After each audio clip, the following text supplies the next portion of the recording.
Did you know that Disneyland's nickname is the happiest place on Earth? I've experienced Disneyland recently, and I believe it. You can just lose yourself in one happy experience after another, each one better than the last. As a kid or as an adult, did you ever fantasize if you could just live there forever? Every day you'd wake up there, never having to leave the happiest place to come home. But that's not reality. Unfortunately, at some point you do have to come home. It's back to the daily grind, the meetings and the office politics. Back to the doctor's appointments, the errands to run, and the cares and concerns you forgot about while you were on vacation. It makes you think, is that the best we can do in life? Just a momentary escape from our circumstances? The Bible tells us we can have much, much more. I rejoiced in the Lord greatly that now at last your care for me has flourished again, though you surely did care, but you lacked opportunity. Not that I speak in regard to need, for I have learned in whatever state I am, to be content. I know how to be abased, and I know how to abound. Everywhere and in all things I have learned both to be full and to be hungry, both to abound and to suffer need. I can do all things through Christ who strengthens me.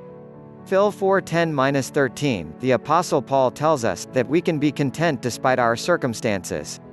You don't have to be at Disneyland to be happy. In fact, no matter what is going on around us, we can have contentment. This is a completely bizarre notion to those in the world. They are looking for joy in their circumstances, not despite their circumstances. They think they can find contentment in wealth, or hedonism, or gluttony.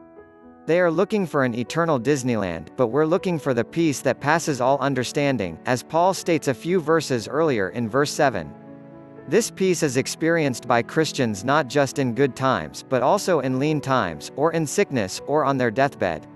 The world looks at this and laughs, because they don't understand.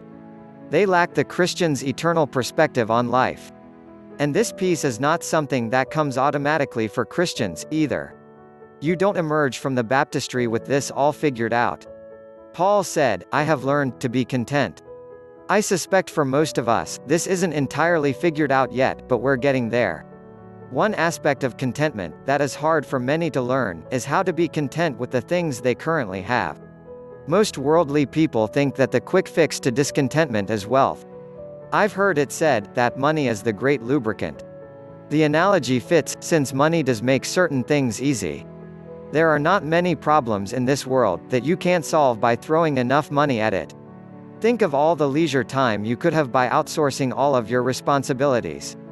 Wouldn't that be the life?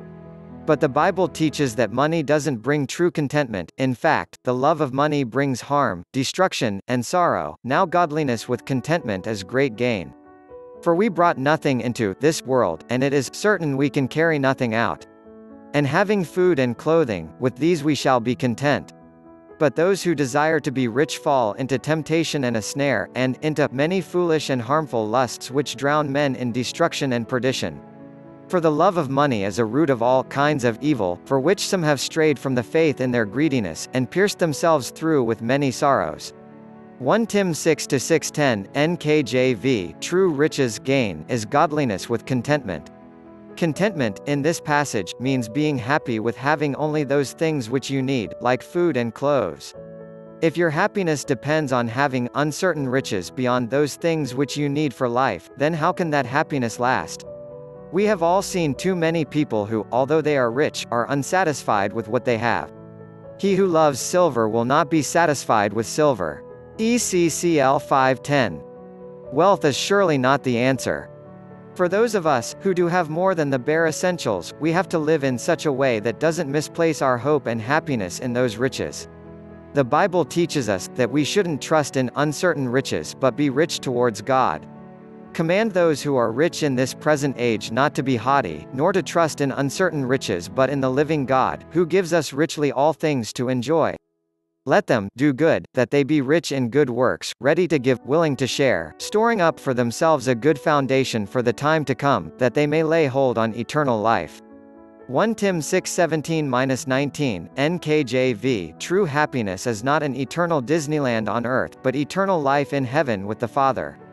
Our contentment can persist despite our circumstances, because we realize that this world is not our home, and any storing up that we do, should be storing up of those treasures in heaven. Woe to us if we miss out on heaven, because if we miss heaven, I suppose Disneyland really is as good as it gets.